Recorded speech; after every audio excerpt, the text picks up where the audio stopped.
Buenos días, señoras y señores. Buenas tardes desde Lleida. Les saludamos desde la universidad, donde está a punto de comenzar una nueva edición de las Tardes del Liderazgo, las conferencias formativas que organizan conjuntamente Ingenio Leadership School y Prisa Radio en Lleida.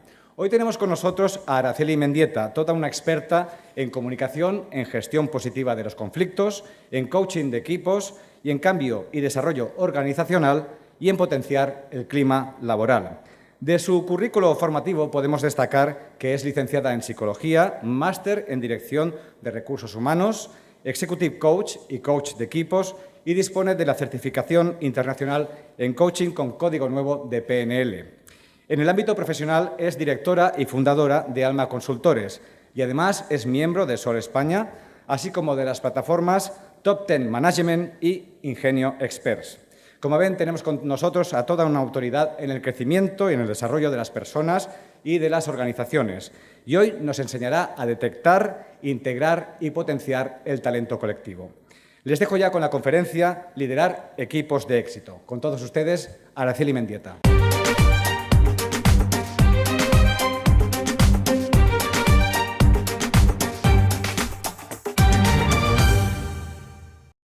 Bueno, lo primero, bienvenidos todos, gracias a los que asistís aquí y gracias a los que estáis siguiendo esta conferencia a través de Internet. Entiendo que lo que nos trae a todos aquí es una cosa que seguro que tenemos en común, probablemente tenemos más, pero la fundamental es que nos importa cómo son nuestras organizaciones y cómo las podemos mejorar. Y en ese sentido, y para abrir una reflexión sobre eso, es para lo que he preparado la conferencia de hoy. ¿Qué es lo que pretendo aportar o qué es lo que pretendo hacer? Simplemente abrir una reflexión en la que quiero compartir con vosotros cuestiones y creencias que han ido tomando forma pues, a lo largo de mi trayectoria profesional. Cuando trabajo con equipos, cuando me encuentro en procesos bien de formación, bien de coaching, bien de consultoría, surgen cuestiones a la luz del trabajo que hay que realizar en los clientes que me hacen percibir tendencias, cambios para los que tenemos que pensar en prepararnos. Y esa reflexión es la que quiero compartir con vosotros hoy. Por tanto, no se trata de establecer verdades absolutas, no se trata de ser determinante en las opiniones, sino simplemente de compartir con vosotros esas percepciones y esas inquietudes. ¿En torno a qué tema? Al tema de liderar equipos y integrar y potenciar el talento colectivo. Cuando nos planteamos cómo hacer las cosas mejor, siempre estamos con la duda de ¿tenemos que cambiar? ¿Lo que estamos haciendo hasta ahora no nos vale? Y esa cuestión de si tenemos que seguir haciendo lo mismo o no, ¿de qué depende? De la situación. Al final, el ser humano, bien por costumbre, bien porque es práctico, consigue hacer cada día más o menos lo mismo que le ha estado dando resultado hasta ese momento. Repite los comportamientos. Y eso está bien, es práctico, no hay que estar inventando la rueda todos los días. Lo único que hay que estar siempre es pendientes a que esa comodidad o que esa practicidad no nos lleve a permanecer demasiado tiempo en nuestra zona de confort. No genere un estado de pasividad o de conformidad que no ocurre nada si la situación se mantiene, pero se vuelve tremendamente peligroso si las circunstancias cambian. Por eso, cuando nos preguntamos si deberíamos hacer cambios, para contestar a eso nos tenemos que plantear otra pregunta, y es ¿los cambios para qué? ¿En función de qué situación? Y ahí hay que plantearse ¿qué es lo que nos espera ahora? La tesis de esta conferencia es que nos enfrentamos a unos cambios muy importantes y radicales en la manera de liderar las personas y los equipos en las organizaciones. A día de hoy, la mayoría de las organizaciones están gestionadas con reglas de gestión del siglo pasado. Y eso, que en su momento nos dio resultado, ahora puede ser pues, una carga o un freno para la evolución. ¿Y qué es lo que hace pensar que eso puede ser un freno, que puede ser una carga? Planteémonos cuál es la situación, a qué retos nos tenemos que enfrentar y, sobre todo, si estamos preparados para ello. Hay muchos retos y por la duración de la conferencia no vamos a avanzar en todos, pero me gustaría plantear dos, los que a mí, de cara al tema, me parecen más importantes. El primero de ellos, si me permitís, os lo voy a explicar contándoos un poco de mi historia, ¿no? A finales de 1989 yo comienzo mi andadura profesional en lo que entonces era la consultora del Grupo Alcatel. Nos juntamos un grupo de jóvenes que éramos lo que se llamaba pues, la savia nueva de la organización, lo que después, con nombres rimbombantes, hay personas que llamaban los altos potenciales, cuando en realidad pues, lo que éramos era un grupo de jóvenes, pues no sé si con mucho potencial, pero espabilados y con ganas. Y por una vez conseguimos una fortuna que no siempre se da, y es que cuando se dice que en casa del herrero cuchillo de palo, esta vez no fue así. Y aquella consultora dedicó en nuestra formación y desarrollo el mismo o más esfuerzo que dedicaba también a desarrollar a nuestros clientes, puesto que esa era nuestra actividad. La práctica habitual es que cuando tú entrabas a formar parte de esa organización, automáticamente te asignaban un tutor. Ese tutor no era una persona que simplemente se limitaba a contarte su historia.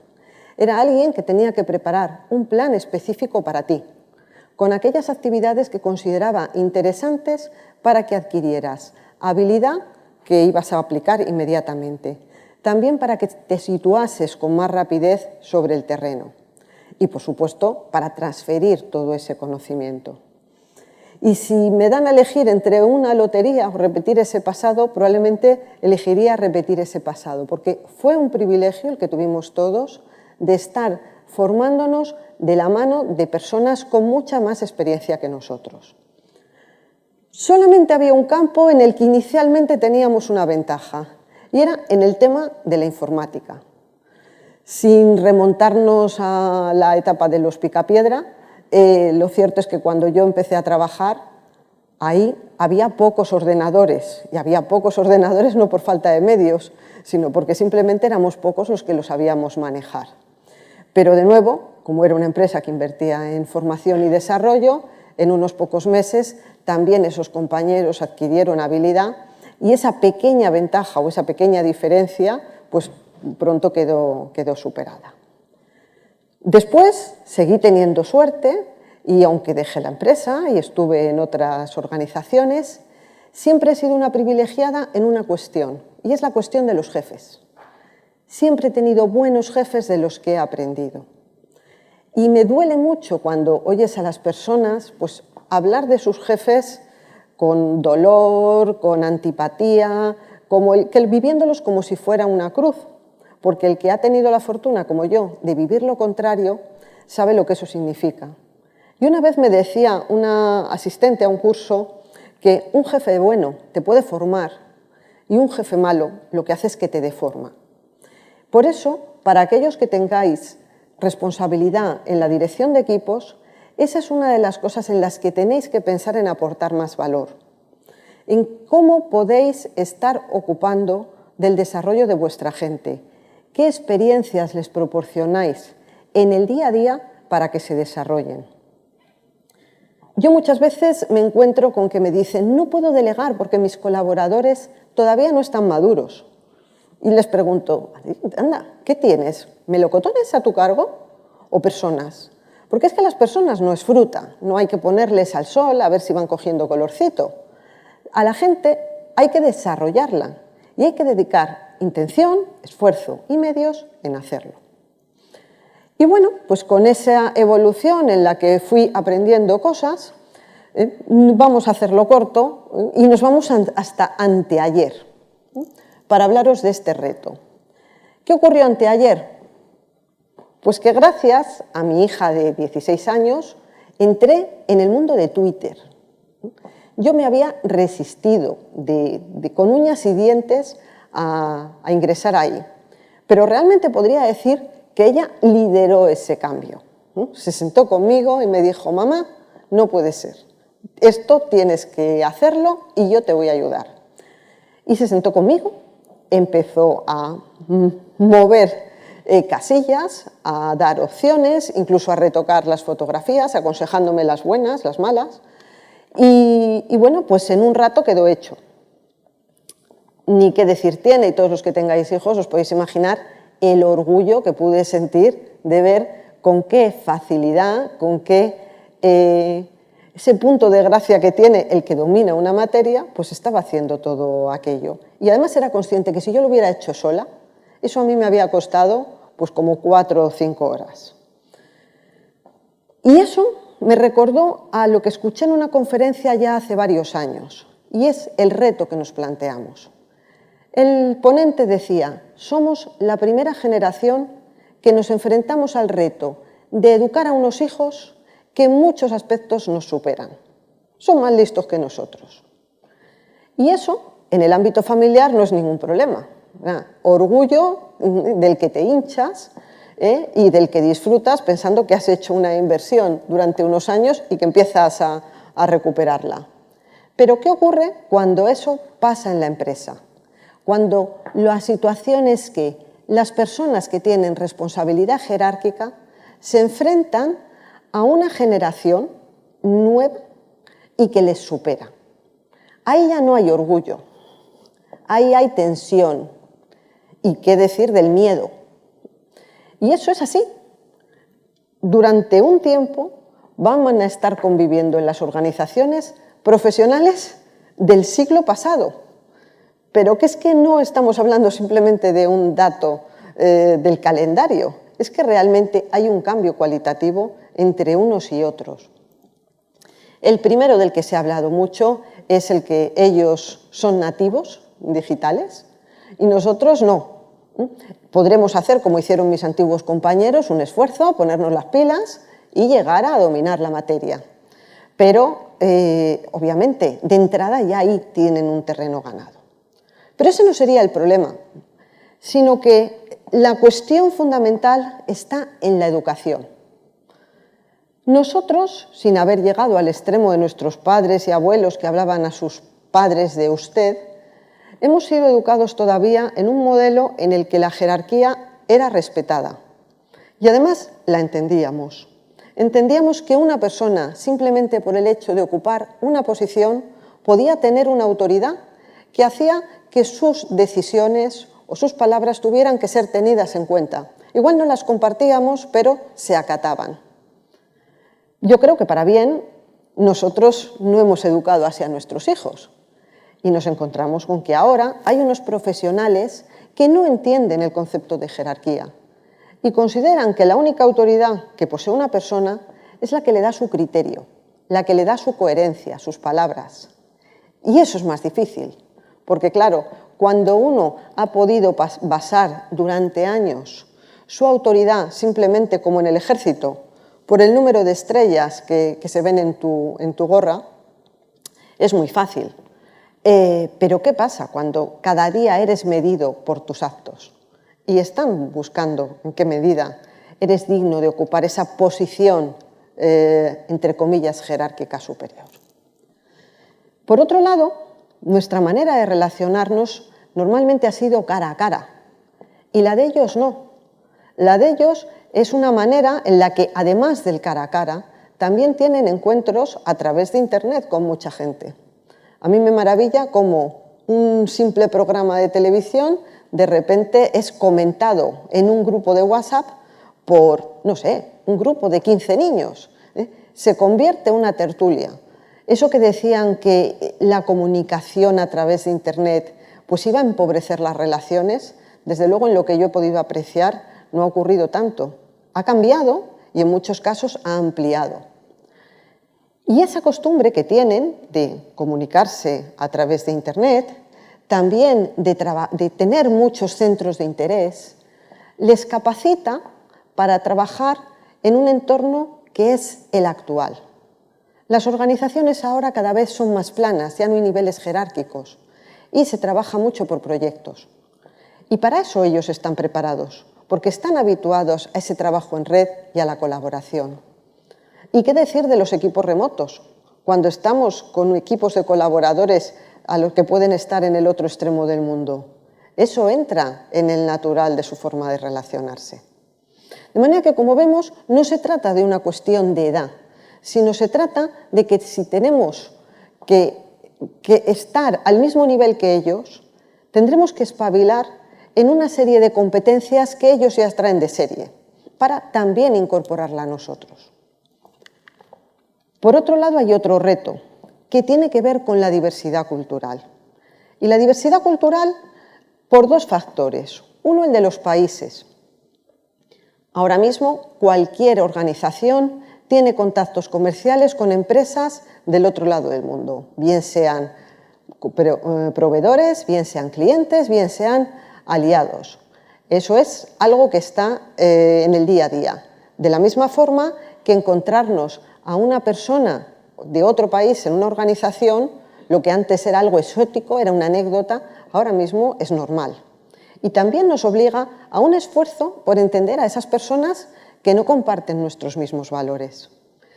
Pero lo que es más grave, porque eso lo vemos, ¿no? Y podemos llegar a entendernos, pero hay un aspecto que a mí me preocupa más, que es la diversidad cultural que proviene de diferentes organizaciones.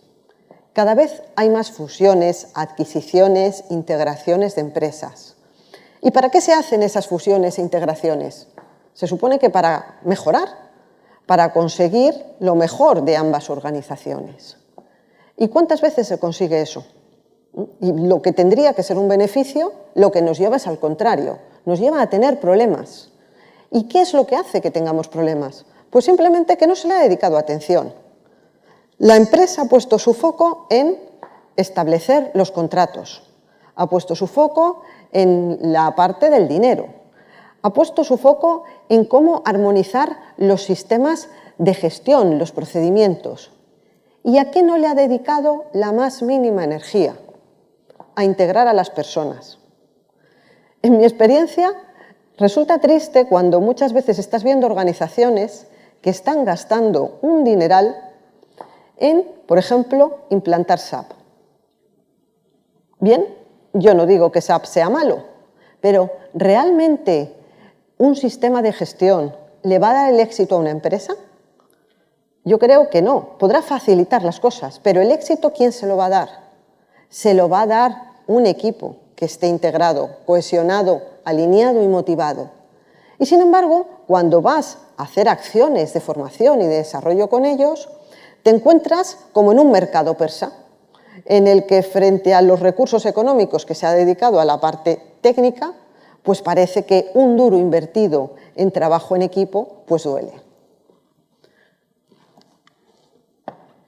Y de alguna manera esto nos lleva a que necesitamos trabajar en equipo sí o sí. No es una opción, no es algo que sea deseable, es algo que simplemente no tiene otro camino, porque no hacerlo nos lleva a estar en desventaja con los competidores. Y no solamente a estar en desventaja, sino a vivir peor. ¿Y cómo podemos trabajar mejor en equipo? Pues igual que cuando vamos a arrancar un coche, primero tenemos que quitar el freno de mano, es importante que nos detengamos en qué cosas nos están perjudicando el trabajo en equipo. Y se me ocurre comentar un par de ellas. La primera de ellas es el modelo de las organizaciones. Estamos acostumbrados a trabajar con modelos analíticos, en el que para estudiar una materia lo que se hace es que se divide y después estudiamos cada parte.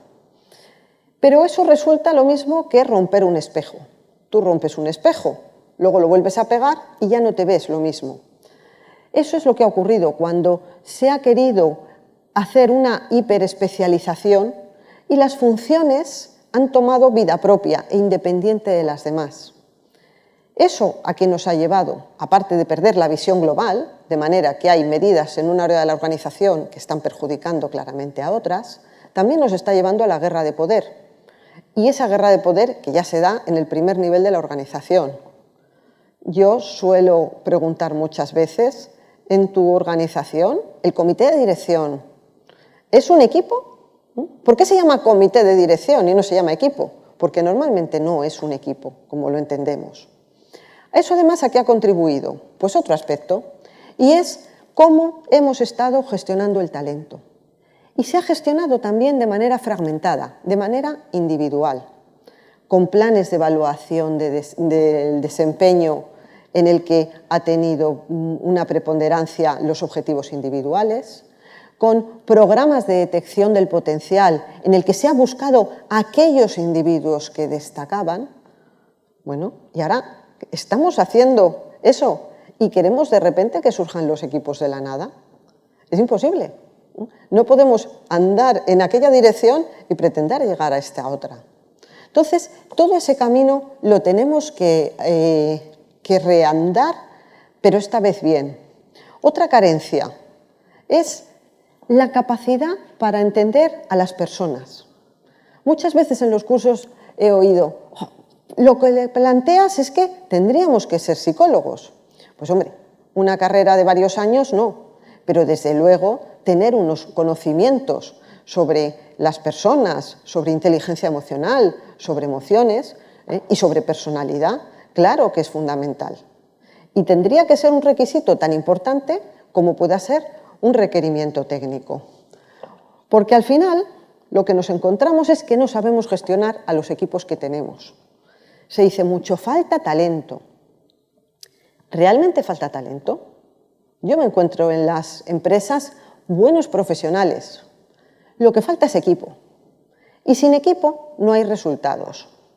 Y para muestra, pues ya vemos lo que pasa en un equipo de fútbol, que está lleno de estrellas, pero que sin embargo no consigue el rendimiento que se supone que corresponde al talento de esas estrellas.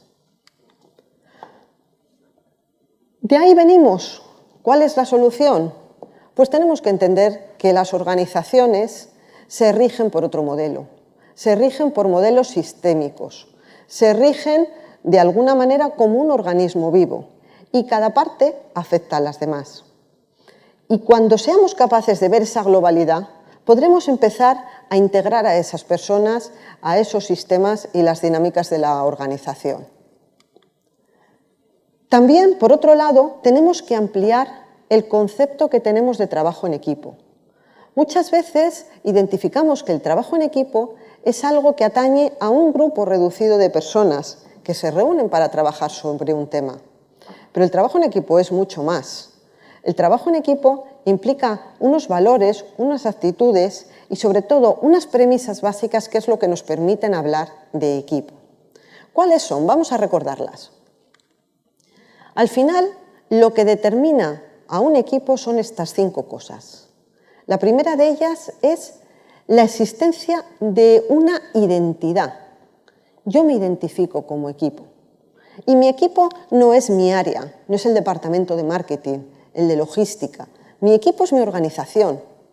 Si hay algo que me exaspera es cuando oyes esa frase de bueno, pero eso no es de mi departamento. No, a mí no me compete. Bueno, no será de tu departamento, pero competerte, pues igual sí tienes algo que ver con ello. Por otro lado, la existencia de un propósito común que está encima de los objetivos individuales y que además tiene que ser el criterio para tomar decisiones. Cuando hay conflictos, cuando hay guerras de poder, al final lo que importa no es qué directivo tiene más peso en la organización, sino qué es lo que sirve mejor para el propósito. El tercer aspecto es la interdependencia de los miembros. Hay muchas personas que dicen, yo no vengo al trabajo a hacer amigos, ni falta que hace, pero desde luego lo que sí que tienes es que ir al trabajo a hacer compañeros, porque vas a necesitar a esas personas. Demasiadas veces he visto excelentes profesionales que han encontrado obstáculos en su carrera porque han creído que ser un buen técnico era todo y que en realidad ellos se bastaban y se han olvidado que para cualquier acción vamos a necesitar un aliado y esos aliados hay que saber ganarlos. Por otro lado, la responsabilidad compartida. Lo que afecta a uno nos afecta a todos. Y por último, el compromiso con los resultados. ¿Cuántas veces se toman decisiones que luego no se respetan? ¿Por qué? Porque no estamos comprometidos. Decimos que sí, pero luego hacemos lo que nos da la gana. Y si falta una de estas 5, no tenemos un equipo. Y como veis, esas 5 cualidades no tienen que ver con un grupo de trabajo, sino que se pueden aplicar a toda la organización. Por eso, a la hora de ampliar el concepto, lo que estamos hablando es de trabajo en equipo como un conjunto de comportamientos, de valores, que lo que implican es trabajar en sintonía con todo lo anterior. Y hay que hablar de ello, porque hemos dicho que la primera característica del equipo es de la identidad. Y si no hablamos de esa identidad, difícilmente vamos a tener un equipo. Un ejemplo muy simple, pero muy significativo. Cuando tú mandas a unos niños a un campamento, lo primero que hace el monitor que sea responsable de ese grupo es decirles: ¿y quiénes somos nosotros? ¿Qué nombres nos vamos a poner?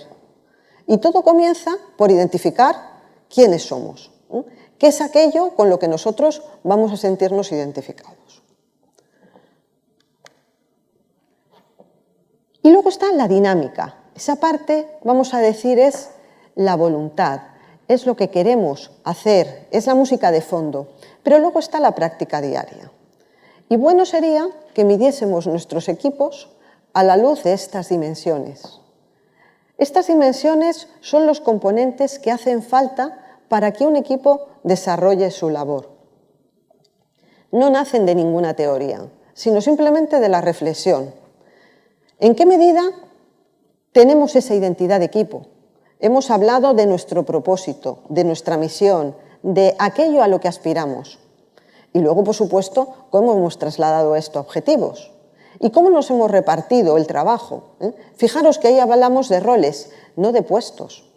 Los puestos es algo estanco, pero en un equipo yo no necesito tener un puesto, sino simplemente necesito contribuir a cada momento con lo que se necesita y portando lo mejor de mí. Se trata también de ponernos de acuerdo en los procesos de toma de decisiones, ver si tenemos mecanismos que nos faciliten llegar a acuerdos en vez de estar discutiendo y peleando como si fueran reuniones de vecinos. También ese compromiso y responsabilidad. Y ahí sí que se trata de tener tolerancia cero. Un aspecto importante es que cuando un miembro del equipo falla, no le está fallando al líder, le está fallando a todos los miembros del equipo. Y por tanto, cualquiera tiene la capacidad para decir: oye, habíamos quedado en esto y no es lo que estás cumpliendo. Por supuesto que en esa toma de decisiones, y como veremos después en la gestión de conflicto, en el equipo no tiene que haber un pensamiento único. Tiene que haber debate, tiene que haber confrontación, porque esa es la riqueza. Si todo el equipo ve lo mismo, pues en realidad igual te sobra mucha gente. Lo que hace que el equipo aporte es que se consigue poner en común distintas opciones. Y después de debatidas, una vez que se llega al acuerdo, eso se compra y se implementa. Y todo el mundo lo hace suyo, aunque igual no lo comparta. No, que la práctica más habitual es: bueno, sí, lo debatimos, pero yo como no estoy de acuerdo, pues en el fondo torpedeo las decisiones. Y bueno, pues así tenemos la situación que tenemos. Otros aspectos que muchas veces dejamos ahí en un segundo plano porque parece que no tienen tanto que ver con el trabajo: la flexibilidad y la apertura. Si hay algo muy negativo en los equipos es que sean equipos cohesionados, endogámicos y cerrados. Porque eso, en vez de aportar, lo que puede suponer es un peligro. Y por eso tenemos el fenómeno del pensamiento grupal. Luego, para el equipo es bueno mantener su estado físico nutriéndose de otros profesionales que les vayan dando pues, una nueva visión de su situación. La gestión de conflictos. El conflicto no se elude. Cuando eludimos el conflicto simplemente le estamos dando una patada para un lado, pero no lo hemos quitado de en medio. Está ahí y tropezaremos con él tarde o temprano. El conflicto hay que darle forma. Y además, la confrontación no es mala. Muchas veces huimos de ellos por incomodidad y porque confundimos confrontar con pelear, con discutir, con separar. Y no, simplemente se trata de intercambiar puntos de vista. ¿Para qué? Para después llegar a acuerdos. Y luego la parte más, entre comillas, light. De nuevo eso a lo que en el día a día no prestamos atención. ¿Cuál es la comunicación? ¿Son abiertas? ¿Se puede decir lo que se quiera? ¿Somos transparentes? ¿Nos guardamos información? Creamos además espacios para esa comunicación y también para las relaciones. En un equipo, al final, esa relación que se forma entre los miembros es algo tremendamente satisfactorio. Y si no se tiene, pues no estamos a gusto en el equipo. Luego, por tanto, tenemos que buscar momentos para trabajar esa relación, para trabajar esa confianza, y una manera excelente de hacerlo es con el reconocimiento.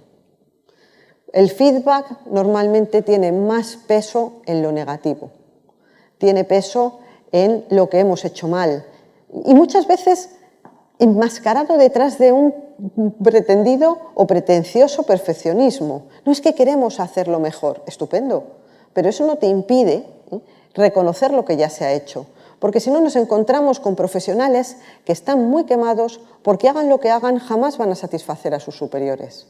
Siempre van a tener la sensación de que algo les falta. Y por lo tanto, si yo haga lo que haga, no voy a conseguir que me lo reconozcan, pues llegará un momento en el que igual simplemente me ahorro el esfuerzo. Y todo esto se entrena. Todo esto no sale por generación espontánea. Muchas veces el problema es que dices, yo he formado un equipo para que trabajen bien, has agrupado a la gente, pero igual no les has dado las pautas, las claves que serían necesarias para que puedan desarrollar bien su trabajo. Sería lo mismo que si les damos, sin formación informática, un ordenador. Yo le doy el ordenador y ya él que le dé las teclas y encuentre cómo va. Pues no va a ocurrir así. Y también tenemos que enfrentarnos al perfil del mando. Y ahí es donde tenemos que cambiar el estilo de liderar. ¿Para qué? Para hacer algo que tampoco es nada muy extraño. ¿Qué queremos de un jefe? Que sea cercano, que nos desarrolle, que nos aporte. Por supuesto, que nos pague bien. Pero ese factor entra en el tema de los mínimos, no es el motivo. Y esa preocupación por retener el talento, simplemente con integridad, ejemplo y dejar espacio para que esa generación que es tan potente pueda desarrollarse, está ahí. Sobre todo, especialmente importante en las empresas familiares, en las que hay veces que no se hace el cambio a tiempo y se pierde un buen negocio. Y que al final, ¿qué ganamos con todo esto? Pues por un lado ganamos satisfacción personal. En el día a día dedicamos muchas horas y no queremos estar, como en el primer caso, solos ante el peligro o apoyados con algún compañero, sino que lo que realmente necesitamos es apoyarnos todos para poder disfrutar del trabajo. Porque si nos damos cuenta, la mayoría de los problemas que tenemos en nuestras empresas, en el día a día, ese día que llegamos a casa quemados, no suele ser por una cuestión técnica, suele ser por un desencuentro con alguien. Y cuando hagamos esto, nosotros podremos pasar de esta situación a esta otra. Y lo bueno es que podemos elegir. La cuestión es que tenemos que decidir con qué estamos comprometidos. Con la situación primera, con los problemas que tenemos, con esa estabilidad en más de lo mismo, o con impulsar los cambios necesarios. Y tenemos mucho que ganar. Tenemos que ganar a nivel personal y también a nivel organizativo. Porque realmente la ventaja competitiva, las empresas que van a progresar, son aquellas en las que los directivos sepan realmente gestionar el talento, pero no los talentos individuales, sino ese talento colectivo. ¿Y qué nos hace falta para ello? Simplemente no solo desearlo, sino ponernos en marcha. Coger algo, la medida que nos parezca más urgente. Yo he planteado distintos temas y me daría por satisfecha simplemente con que alguna de esas preguntas sea la que os quedéis. Pero la que os quedéis no para lamentaros, sino simplemente para ver ¿y cómo puedo cambiar yo esta situación? Porque entonces eso nos dará satisfacción y nos dará progreso. Y por hoy yo creo que nada más. Muchas gracias por vuestra atención y espero que os sea útil. Gracias.